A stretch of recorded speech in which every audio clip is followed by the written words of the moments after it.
નમસ્કાર. યોગ સ્વાસ્થ્ય અને શારીરિક શિક્ષણ વિષયમાં આપણે પાંચમો પાઠ ચેપી અને બિનચેપી રોગ. આ પાઠમાં આપણે રોગોની માહિતી, રોગ પ્રતિકારક શક્તિ વિશેની માહિતી એ સમજશું. સ્વાસ્થ્ય કઈ રીતે ટકાવી રાખવું એ સમજશું. ચેપ શબ્દ જાણીતો છે. એક વ્યક્તિ કોઈ રોગથી પીડાતી હોય તેના સંસર્ગમાં આવનાર બીજી વ્યક્તિને તે જે રોગ થાય છે તો તેને તે રોગનો ચેપ લાગ્યો કહેવાય. ઇંગ્લિશમાં એને ઇન્ફેક્શન કહેવાય છે. જીવાણુ એટલે કે બેક્ટેરિયા, વિષાણુ એટલે વાયરસ તથા ફૂગ એટલે ફંગસ, આ બધાથી થતા રોગો ચેપી હોઈ શકે છે. રોગી માણસના શરીરમાંથી કરોડો વિષાણુઓ કોઈ માર્ગે અન્ય પ્રાણીઓના શરીરમાં પહોંચી જઈ તેઓમાં રોગ પેદા કરે છે. આ વિષાણુઓ હવા અથવા ધૂળના માધ્યમથી, પાણી, દૂધ કે આહાર દ્વારા, પ્રાણીઓ કે કીટકોના દંશ દ્વારા, રોગીઓના પ્રત્યક્ષ સંપર્ક દ્વારા કે રોગવાહક લોકોના શ્વાસોશ્વાસ અથવા મળમૂત્ર દ્વારા માનવ શરીરમાં પ્રવેશીને રોગ પેદા કરે છે. જ્યારે એક પ્રાણીથી બીજા પ્રાણી સુધી વિષાણુ મારફતે રોગોનો ફેલાવો થાય ત્યારે તે રોગને આપણે ચેપી રોગ કહીએ છીએ. એક સાથે અનેક માણસોને જ્યારે અમુક રોગનો ચેપ લાગુ પડે ત્યારે રોગચાળો ફાટી નીકળ્યો એમ કહીએ છીએ. શરદી, ઇન્ફ્લુએન્ઝા, ન્યુમોનિયા, ફેફસાનો ક્ષય, કમળો, કોલેરા, ટાઇફોઇડ, મોટી ઉધરસ, ડિફ્થેરિયા, ઓરી, અછબડા, રક્તપિત્ત, એડ્સ, વાળો, મરડો વગેરે ચેપી રોગ છે. હવે આપણે જંતુઓ અને જંતુવાહક એની સમજ લઈએ. જંતુ જન્મ તે અતિ સૂક્ષ્મ સજીવ પદાર્થ છે. તેમાંના કેટલાક પ્રાણીના વર્ગમાં અને કેટલાક વનસ્પતિના વર્ગમાં આવે છે. જે જંતુ માનવ શરીર ઉપર કે શરીરમાં રહેઠાણ કરી રોગ ઉત્પન્ન કરે છે તેને પરોપજીવી જંતુ કહે છે. મેલેરિયા, પ્લેગ, કોલેરા, દરાજ વગેરે કેટલાક રોગ વિષાણુઓ શરીરમાં પ્રવેશ કરવાથી થાય છે. મેલેરિયાના વિષાણુ જેવા કે કેટલાક જંતુ પ્રાણી વર્ગમાંના હોય તેમને પ્રોટોઝોઆ એટલે આદિ વિષાણુ કહે છે. બેક્ટેરિયા જીવાણુ વનસ્પતિ વર્ગના છે. આ વિષાણુ જુદા જુદા આકારના હોય છે. વિષાણુ એ પ્રાણી નથી પરંતુ એક સ્થાનેથી બીજે સ્થાને ઉડતી વનસ્પતિ છે. જેમ કે ફૂગ એ ઝીણા ટાંકણાવાળી વનસ્પતિ છે. ફૂગ જમ્યા બાદ થોડા દિવસે તેના પર કાળી છાંટ જેવી રજ પેદા થાય છે, જે હવામાં આમ તેમ ઉડી જાય છે અને ખોરાક અથવા બીજી યોગ્ય વસ્તુઓ પર પડતા જ ફરી ફૂગ વધવા માંડે છે.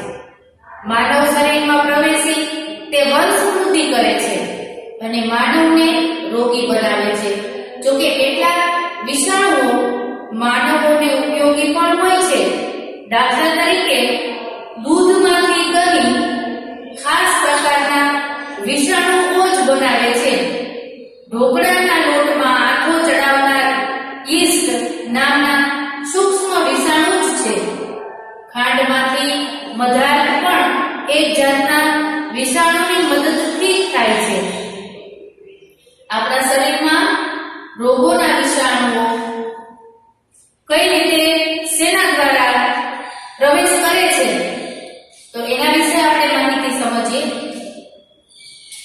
તો એક તો હવા મારફતે, બીજું ખોરાક, પાણી કે દૂધ મારફતે, પછી સીધા સ્પર્શ મારફતે, પછી પ્રાણીઓ કે જીવજંતુઓ મારફતે, પછી ચામડીના ઘાવ મારફતે, પછી જનનેન્દ્રિયો મારફતે અને પછી રોગના વાહક. આ બધા દ્વારા રોગનો ફેલાવો થાય છે. આ બધા રોગના ફેલાવો કરવાવાળા માર્ગો છે. સૌથી પહેલા આપણે જોઈએ કે હવા મારફતે. કેટલાક વિષાણુ હવા અથવા હવામાંથી ધૂળ સાથે ફેફસામાં જાય છે. દાખલા તરીકે ઇન્ફ્લુએન્ઝા, ક્ષય, ખાંસી વગેરેના વિષાણુઓ છે એ હવા મારફતે જ મનુષ્યના શરીરમાં પ્રવેશે છે. હવે ખોરાક અને પાણી, દૂધ કે દૂધ એ મારફતે કઈ રીતે? તો કે દૂષિત પાણી પીવાથી કે ખોરાક ખાવાથી કેટલાક વિષાણુ આપણા શરીરમાં દાખલ થાય છે. દાખલા તરીકે કોલેરા, ટાઇફોઇડ, ઝાડા, કરમિયા, મરડો વગેરેના વિષાણુ છે એ રીતે આપણા શરીરમાં પ્રવેશે છે. સીધા સ્પર્શ મારફતે તો ખસ, દાદર, કરજવું, રક્તપિત્ત, શીતળા, ઓરી, અછબડા જેવા રોગો રોગી વ્યક્તિના સીધા સંપર્ક કે સ્પર્શના કારણે ફેલાતા હોય છે. આવા રોગને સ્પર્શજન્ય કહે છે. હવે પ્રાણીઓ કે જીવજંતુઓ મારફતે તો કેટલાક વિષાણુ શરીરમાં સીધા દાખલ થતા નથી. પ્રથમ બીજા પ્રાણીનો આશ્રય લે અને તેમના મારફત આપણા શરીરમાં પ્રવેશ કરે. દાખલા તરીકે મેલેરિયાના વિષાણુ પ્રથમ મચ્છરના પેટમાં હોય છે અને મચ્છર આપણને કરડે ત્યારે ચામડી મારફત જંતુ આપણા શરીરમાં દાખલ થાય છે. ચાંચડ મારફત પણ આ પ્રમાણે રોગનો ફેલાવો થાય છે. હડકાયા કૂતરા મારફત જે હડકવાનો રોગ ફેલાય છે. માખી જેવા પ્રાણીના પગ, પાંખ અથવા બીજા ભાગને ચોંટીને કેટલાક વિષાણુ એક જગ્યાએથી બીજી જગ્યાએ જાય છે અને ખોરાકને દૂષિત કરે છે. ત્યાર પછી ચામડીના ઘાવ મારફતે તો ચામડી આપણા શરીરમાં પ્રવેશતા વિષાણુઓ સામે આવરણનું કાર્ય કરે છે. પરંતુ કેટલીક વાર ચામડીના ઘાવથી રોગના વિષાણુઓ શરીરમાં પ્રવેશે છે. દાખલા તરીકે એન્થ્રેક્સ અને ટીટનેસ એ ધનુર્વારના વિષાણુઓ છે. હવે જનનેન્દ્રિયો મારફતે પણ પ્રવેશે છે. જનનેન્દ્રિયો મારફતે એકબીજાના શરીરમાં પ્રવેશતા ચેપી રોગો, જાતીય રોગો કે ગુપ્ત રોગોના નામે ઓળખાય છે. દાખલા તરીકે સિફિલિસ, ક્લેમિડિયા, ગોનોરિયા આ બધા વસ્તુ છે, આ રોગો છે એ જનનેન્દ્રિયો મારફતે ફેલાતા હોય છે. હવે રોગના વાહક કેટલાક માણસો એવા હોય છે કે તેમના શરીરમાં વિશિષ્ટ રોગના વિષાણુ હોય છે, પરંતુ તેમના લોહીમાં આ વિષાણુઓ સામે જઝૂમવાની શક્તિ હોવાથી તેમને એ રોગ લાગુ પડતો નથી.